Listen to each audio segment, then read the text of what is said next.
ഇനി നമുക്ക് കൃഷിക്കായി വിത്ത് തിരഞ്ഞെടുക്കുമ്പോൾ എന്തൊക്കെ കാര്യങ്ങൾ ശ്രദ്ധിക്കണം എന്ന് നോക്കാം. കേരള കാർഷിക സർവകലാശാല retired professor doctor Wilson D ഇതേക്കുറിച്ച് വിശദമായി പറഞ്ഞു തരുന്നു. ഷിബു ജോർജാണ് ഡോക്ടർ വിൽസൺ ഡിയുമായി സംസാരിക്കുന്നത്.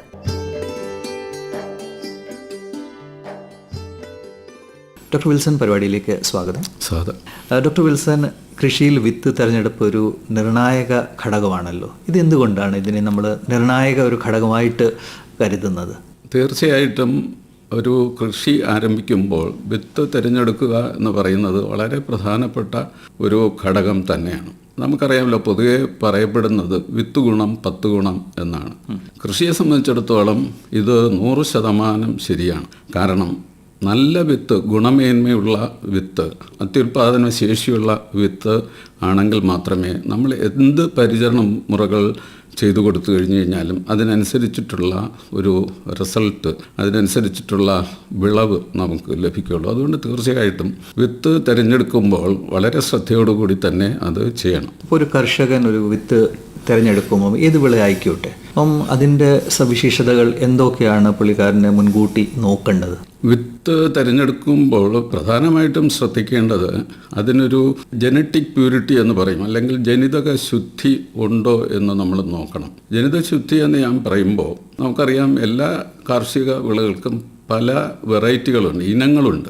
ഓരോ ഇനത്തിനും അതിൻ്റേതായിട്ടുള്ള ചില പ്രത്യേക സ്വഭാവ വിശേഷങ്ങളുണ്ട്. അതുകൊണ്ട് തന്നെ നമ്മൾ ഏത് ഇനം തിരഞ്ഞെടുക്കുന്നുവോ ആ ഇനത്തിന് വേണ്ടതായിട്ടുള്ള സ്വഭാവ വിശേഷങ്ങളൊക്കെ അതിന് ഉണ്ടോ എന്ന് പരിശോധിക്കുക. ഉണ്ടെങ്കിൽ അതിന് ജനിതക ശുദ്ധി ഉണ്ട് എന്ന് നമുക്ക് മനസ്സിലാക്കാം. മറ്റൊന്ന് ജനിതക ശക്തി, അല്ലെങ്കിൽ അതിന് ജനറ്റിക് പൊട്ടൻഷ്യൽ എന്ന് പറയാം. എല്ലാ ഇനങ്ങൾക്കും ഒരേപോലെയല്ല അതിൻ്റെ ജനിതകമായിട്ടുള്ള ഒരു ശക്തി. എന്ന് പറഞ്ഞു കഴിഞ്ഞാൽ നന്നായിട്ട് പെർഫോം ചെയ്യുന്നതിനുള്ള ഒരു കഴിവ്, അതാണ് ഉൽപാദനശേഷി നല്ലപോലെ. അതെ, ഉൽപാദനശേഷി ഉണ്ടാക്കാനുള്ള ഒരു പൊട്ടൻഷ്യൽ, ഒരു കഴിവ് അതിന് ഉണ്ടോ എന്നുള്ളതാണ് ഒരു പ്രധാനപ്പെട്ട വിഷയം. കഴിവില്ലെങ്കിൽ നമ്മൾ എന്തോ ചെയ്താലും ഇല്ല, കാരണം അതിന് ജനിതകമായിട്ട് അതിനുള്ള കഴിവില്ലെന്നുണ്ടെങ്കിൽ ബാക്കി എന്ത് കാര്യങ്ങളൊക്കെ ചെയ്തു കഴിഞ്ഞാലും അതുകൊണ്ട് കാര്യമായിട്ടുള്ള പ്രയോജനമൊന്നും ഉണ്ടാവില്ല. ഇത് രണ്ട് കാര്യങ്ങൾ ഒന്നിച്ച് വരണം. നല്ല പരിചരണം വേണം, അതോടൊപ്പം തന്നെ നല്ല ജനിതക ശക്തിയുള്ള പൊട്ടൻഷ്യലുള്ള വെറൈറ്റികളായിരിക്കണം നമ്മൾ ഉപയോഗിക്കേണ്ടത്. അത് ഒരു കാര്യം. പിന്നെ ഉള്ളത് പ്രധാനപ്പെട്ട കാര്യം എന്ന് പറയുന്നത് നല്ല ഹെൽത്തി ആയിട്ടുള്ള സീഡായിരിക്കണം നമ്മൾ എടുക്കുന്നത്. ഹെൽത്തി എന്ന് പറയുമ്പോൾ രോഗവിമുക്തമായിട്ടുള്ള സസ്യങ്ങളിൽ നിന്നായിരിക്കണം നമ്മൾ വിത്തുകൾ ശേഖരിക്കേണ്ടത്, അത് പ്രധാനം. അതുപോലെ തന്നെ നല്ല അങ്കുരണ ശേഷി അല്ലെങ്കിൽ ജെർമിനേഷൻ ഉള്ളതായിരിക്കണം. എല്ലാ വിത്തുകളും ഒരുപോലെ മുളച്ചെന്ന് വരില്ല. ഒരു കുറഞ്ഞത് 80% മുളയ്ക്കുന്ന ആ കൂട്ടത്തിൽപ്പെട്ട വിത്തുകൾ മാത്രമേ നമ്മൾ കൃഷിക്കായിട്ട് ഉപയോഗിക്കാവൂ. പിന്നെ മറ്റൊരു വളരെ പ്രധാനപ്പെട്ട കാര്യം എന്ന് പറയുന്നത്, നമ്മൾ വിത്ത് തിരഞ്ഞെടുക്കുമ്പോൾ എവിടെ നിന്ന് അത് വാങ്ങണം എന്നുള്ളതാണ്. തീർച്ചയായിട്ടും അതൊരു അംഗീകൃത ഏജൻസി ഉൽപ്പാദിപ്പിക്കുന്ന വിത്ത് ആയാൽ തീർച്ചയായിട്ടും അതിനുള്ള ഒരു മിനിമം ഗ്യാരണ്ടി ഉറപ്പായിരിക്കും. കാരണം പല കാര്യങ്ങൾ, അതിന് വയബിലിറ്റി വേണം, വിത്തിന് മുളയ്ക്കാനുള്ള ശക്തി വേണം, നല്ല ജെർമിനേഷൻ ഉണ്ടാവണം, പിന്നെ ഈ പറഞ്ഞതുപോലെ അതിനൊരു ശുദ്ധി ഉണ്ടാവണം. അപ്പോൾ ഇങ്ങനെയൊക്കെ ഉള്ള കാര്യങ്ങൾ നമ്മൾ അംഗീകൃത ഏജൻസികൾ അല്ലെങ്കിൽ ഗവൺമെൻറ്റിന് നേരിട്ട് നിയന്ത്രണമുള്ള ഏജൻസികളിൽ നിന്ന് വിത്ത് വാങ്ങിക്കഴിഞ്ഞു കഴിഞ്ഞാൽ നമുക്ക് ഈ കാര്യങ്ങളൊക്കെ ഉറപ്പാക്കാനായിട്ട് സാധിക്കും. അപ്പോൾ ഇതിനു വേണ്ടി കർഷകർ സർട്ടിഫൈഡ് സീഡ് എന്ന് പറയാറുണ്ടല്ലോ, അല്ലെങ്കിൽ നല്ല ഗുണനിലവാരമുള്ള വിത്തുകൾ. ഇത് ഏതൊക്കെ ഏജൻസീസ് നിന്ന് അവർക്ക് വാങ്ങിക്കാൻ സാധിക്കും? അത് സർട്ടിഫൈഡ് ഏജൻസി എന്ന് പറയുന്ന ആ ഒരു കാറ്റഗറി സീഡ് എന്ന് പറയുന്നത് ഗവൺമെൻറ്റിൻ്റെ നിയന്ത്രണത്തിൽ ഉൽപ്പാദിപ്പിക്കുന്ന സീഡാണ്.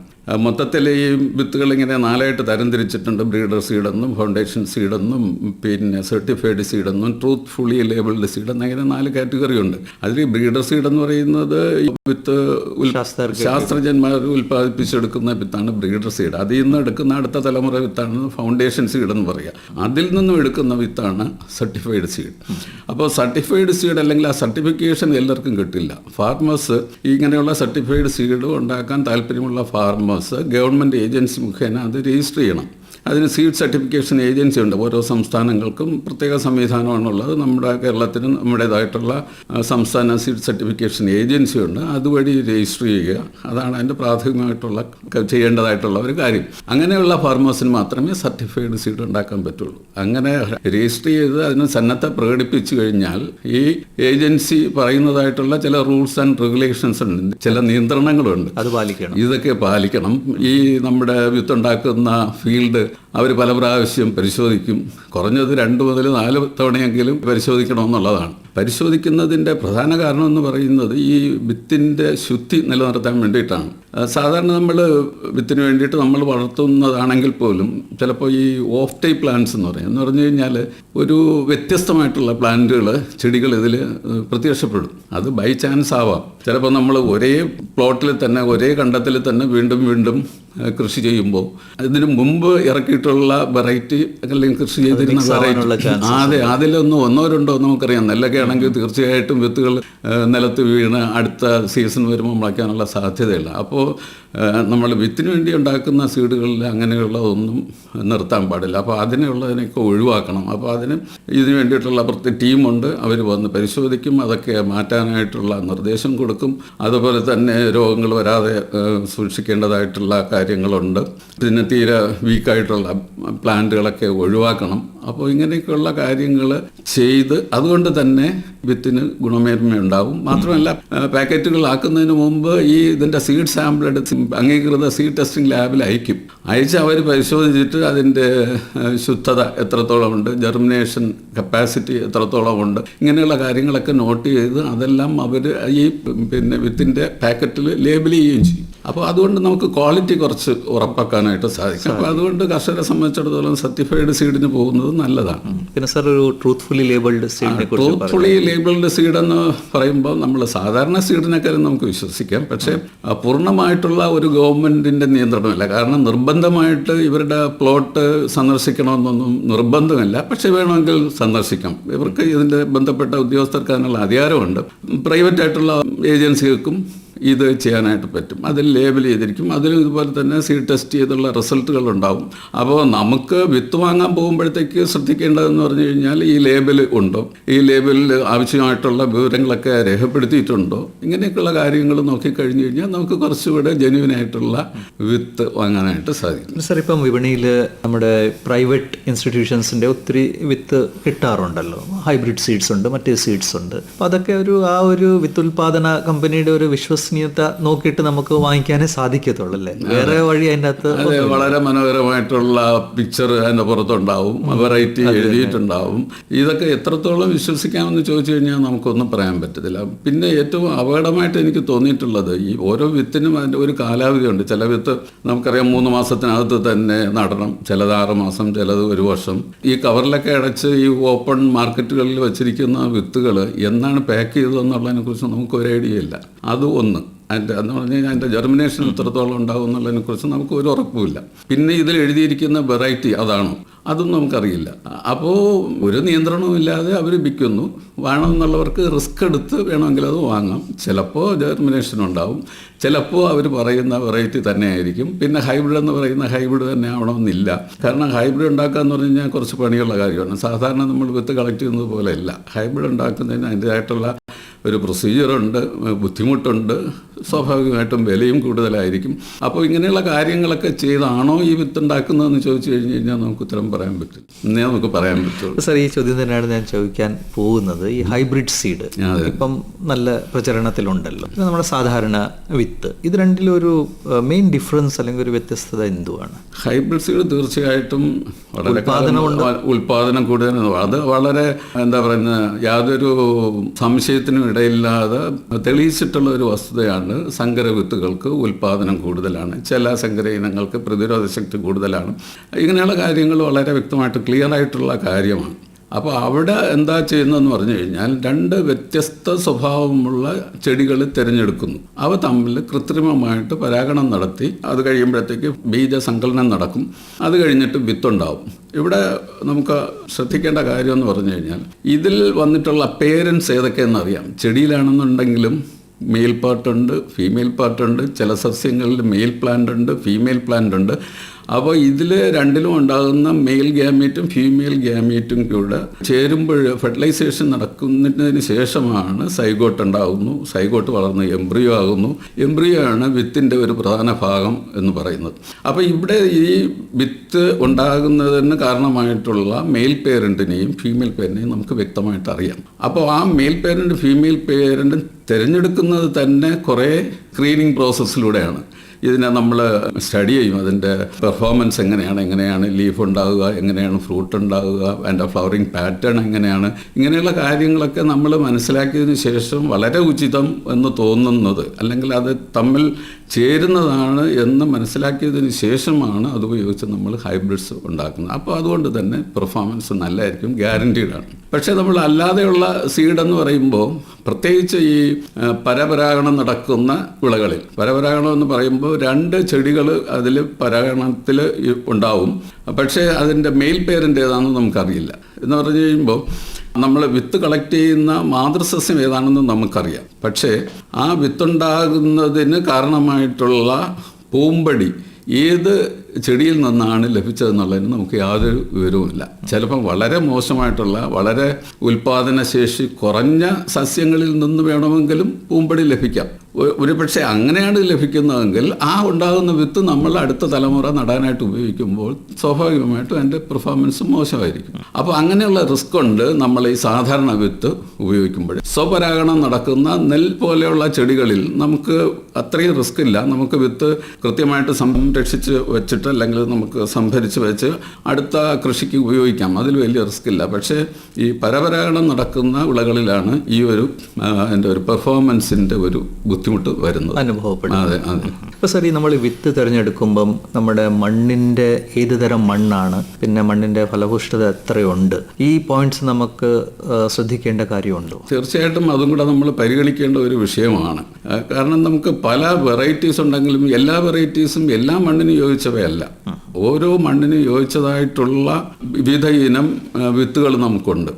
അപ്പോൾ അതെങ്ങനെ ഉണ്ടാക്കുന്നതെന്ന് പറഞ്ഞു കഴിഞ്ഞാൽ അങ്ങനെയുള്ള സാഹചര്യത്തിൽ നമ്മൾ പല വെറൈറ്റീസ് ഇവാലുവേറ്റ് ചെയ്ത് പരിശോധിച്ചതിന് ശേഷം അതിൽ നല്ല പെർഫോമൻസ് കാണിക്കുന്ന വിളകൾ ഈ സാധാരണ പ്ലാൻ ബ്രീഡിങ്ങിൻ്റെ നടപടിക്രമം അനുസരിച്ചിട്ട് ഉള്ള സ്ക്രീനിങ്ങുകളൊക്കെ നടത്തി തിരഞ്ഞെടുക്കുന്നതാണ്. അപ്പോൾ അത് ആ ഒരു സോയിൽ ടൈപ്പിന്, ആ ഒരു തരം മണ്ണിന് ഏറ്റവും അനുയോജ്യമായിരിക്കും. അതേസമയത്ത് ആ വിത്ത് നമ്മൾ കൊണ്ട് വേറൊരു വ്യത്യസ്തമായിട്ടുള്ള ഒരു മണ്ണിൽ നടുകയാണെന്നുണ്ടെങ്കിൽ നമുക്ക് അതേ പെർഫോമൻസ് ഉണ്ടാവില്ല. അപ്പോൾ അതുകൊണ്ട് തന്നെ വിത്ത് തിരഞ്ഞെടുക്കുമ്പോൾ ഏത് കാലാവസ്ഥയ്ക്കാണ് അല്ലെങ്കിൽ ഏത് തരം മണ്ണിനാണ് യോജിച്ചത് എന്നുകൂടെ പരിഗണിക്കുന്നത് തീർച്ചയായിട്ടും നല്ലതാണ്. ഇതിലും ചില തെറ്റുകൾ നമ്മൾ ചെയ്യാറുണ്ട്. ഈ പറഞ്ഞ മാതിരി ഇപ്പോൾ ഓൺലൈനൊക്കെ വിത്തുകൾ അവൈലബിൾ ആണ്. അപ്പം ചില വിത്തുകൾ നല്ല ഉൽപ്പാദനം തരുന്നുണ്ട്. പക്ഷെ അത് ഏത് കാലാവസ്ഥയ്ക്കാണ്, നമ്മുടെ കാലാവസ്ഥയ്ക്ക് അത് അനുയോജ്യമാണോ അല്ലയോ എന്നറിയാതെ നമ്മൾ വാങ്ങിച്ച് ഇവിടെ നട്ടാൽ ചിലപ്പം നമുക്ക് ബുദ്ധിമുട്ട് ഉണ്ടാവാനുള്ള സാധ്യതയുണ്ട്. കാരണം എക്സോട്ടിക് ആയിട്ടുള്ള പ്ലാന്റ്സുകൾ ധാരാളം വരുന്നുണ്ട്. പക്ഷെ പലതും നന്നായിട്ട് വരുന്നുമുണ്ട്.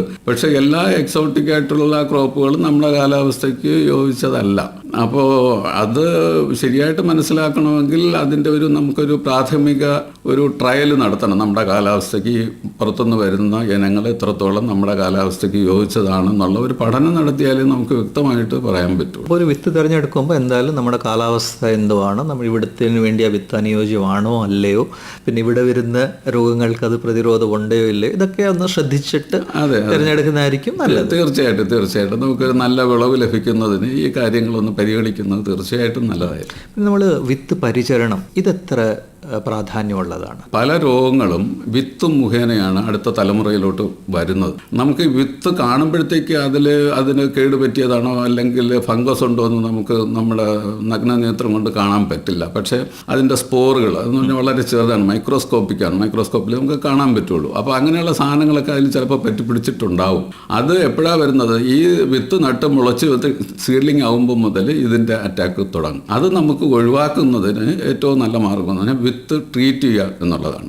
കൂടുതലും ഫംഗസ് രോഗങ്ങളാണ് ഈ രീതിയിൽ വരുന്നത്. അപ്പോൾ ഉചിതമായിട്ടുള്ള കുമിൾനാശിനി ഉപയോഗിച്ച് അവർ ട്രീറ്റ് ചെയ്യുന്നത് വളരെ നല്ലതാണ്. പിന്നെ അതുപോലെ തന്നെ സീഡ് ട്രീറ്റ്മെൻറ്റ് വിഗറായിട്ടുള്ള സീഡ്ലിങ്സ് വരുന്നതിനും, അതായത് ബയോ ഫെർട്ടിലൈസർ പോലെയുള്ള റൈസോബിയം, ട്രൈക്കോഡോം ഇങ്ങനെയൊക്കെയുള്ള സംഗതികൾ കൊണ്ട് ട്രീറ്റ് ചെയ്യുന്നത് കൊണ്ട് കുറച്ച് നല്ല ഹെൽത്തി ആയിട്ടുള്ള തൈകൾ വളർന്നു വരും. അപ്പോൾ അതുകൊണ്ട് തീർച്ചയായിട്ടും സീഡ് ട്രീറ്റ്മെൻറ്റ് ആവശ്യമായിട്ടുള്ള വിളകൾക്ക് അത് നൽകുക തന്നെ വേണം. നമ്മുടെ ചെറുകിട കർഷകർ അല്ലെങ്കിൽ നമ്മൾ വീട്ടുവളപ്പിലൊക്കെ കൃഷി ചെയ്യുന്ന മിക്ക ആൾക്കാരും ഒക്കെ നമ്മൾ കൈ തന്നെ ഉള്ള വിത്തുകളാണ് അടുത്ത സീസണിന് വേണ്ടി നമ്മൾ സംരക്ഷിക്കുന്നത്. അപ്പോൾ അങ്ങനെ ഒരു വിത്ത് നമ്മൾ സംരക്ഷിക്കണമെങ്കിൽ ഏതൊക്കെ കാര്യങ്ങൾ നമ്മൾ ശ്രദ്ധിക്കണം, അതിൻ്റെ ആ ഗുണനിലവാരം അടുത്ത സീസൺ വരെ നല്ലതായിട്ടിരിക്കാൻ വേണ്ടി? പാരമ്പര്യമായിട്ട് നമുക്കറിയാം, നമ്മുടെ കർഷകരൊക്കെ അവരവർക്ക് ആവശ്യമായിട്ടുള്ള വിത്ത് അവരവർ തന്നെ സൂക്ഷിക്കുന്ന ഒരു രീതിയാണ് മുമ്പുണ്ടായിരുന്നത്. നമുക്ക് അടുത്ത കാലങ്ങളിലാണ് ഈ വിത്ത് ഒരു വ്യവസായമായിട്ട് മാറുകയും നമ്മൾ എളുപ്പത്തിന് വാങ്ങുകയൊക്കെ ചെയ്യുന്ന ഒരു രീതി അടുത്ത കാലത്തുണ്ടായിട്ടുള്ളതാണ്. അപ്പോൾ പാരമ്പര്യമായിട്ട് നമുക്ക് നമ്മുടേതായിട്ടുള്ള ചില രീതികളുണ്ട്. വിത്ത് സൂക്ഷിക്കുന്നതിന് ഉള്ള കണ്ടെയ്നർ, ഏത് തരത്തിലുള്ള കണ്ടെയ്നറുകൾ അതിന് ഉപയോഗിക്കണം, ഏത് രീതിയിൽ അത് ട്രീറ്റ് ചെയ്യണം, ഏത് രീതിയിൽ ഉണക്കണം, ഇങ്ങനെയൊക്കെയുള്ള കാര്യങ്ങളെക്കുറിച്ച് നമ്മുടെ പാരമ്പര്യ കൃഷിക്കാർക്കൊക്കെ നല്ല അവബോധമുണ്ട്. കൂടുതലും നേരിട്ട് സൂര്യപ്രകാശത്തിൽ ഉണക്കാതെ കുറച്ച് തണലുള്ള സ്ഥലങ്ങളിൽ അത് ഉണക്കിയെടുക്കുക. ഉണക്കിയെടുത്തതിന് ശേഷം അത് സംഭരിച്ച് വയ്ക്കുന്നതിനായിട്ട് ചട്ടികൾ, അതായത് വലിയ കലങ്ങൾ പണ്ടൊക്കെ ഉപയോഗിച്ചിരുന്നു. അത് എന്നിട്ട് തുണി കൊണ്ട് മൂടി ടൈറ്റായിട്ട് വയ്ക്കുന്ന ഒരു രീതി. വളരെ നല്ല ജെർമിനേഷൻ പെർസെൻറ്റേജ് ഒക്കെ നമ്മളീ പറയുന്നതിനേക്കാളും കൂടുതൽ ജെർമിനേഷൻ പെർസെൻറ്റേജ് ഒക്കെ അതിന് കിട്ടും.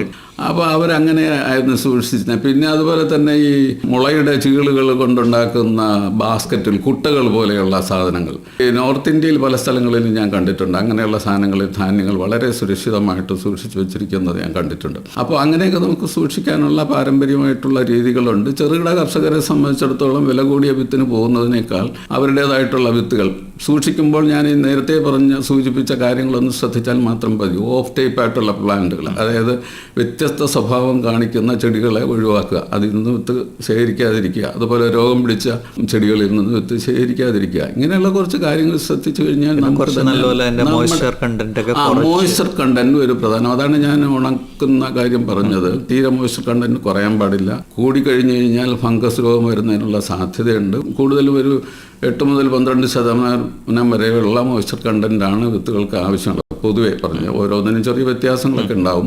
അപ്പോൾ അതൊക്കെ ശ്രദ്ധിച്ച് വെച്ച് കഴിഞ്ഞ് കഴിഞ്ഞാൽ നമുക്ക് പ്രത്യേകിച്ച് ചെറുകിട കർഷകരെ സംബന്ധിച്ചിടത്തോളം ഗുണമേന്മയുള്ള വിത്തുകൾ അവർക്ക് തന്നെ സൂക്ഷിക്കുകയും അവർക്ക് തന്നെ അടുത്ത് വരുന്ന കൃഷികൾക്കായിട്ട് ഉപയോഗിക്കുകയും ചെയ്യാൻ സാധിക്കും.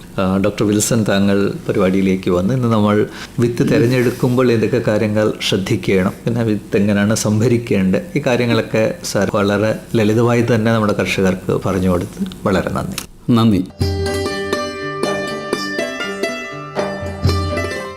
വിത്ത് തിരഞ്ഞെടുക്കുമ്പോൾ ശ്രദ്ധിക്കേണ്ട കാര്യങ്ങൾ. കേരള കാർഷിക സർവകലാശാല റിട്ടയർഡ് പ്രൊഫസർ ഡോക്ടർ വിൽസൺ ഡിയുമായി ഷിബു ജോർജ് സംസാരിക്കുകയായിരുന്നു ഇതുവരെ.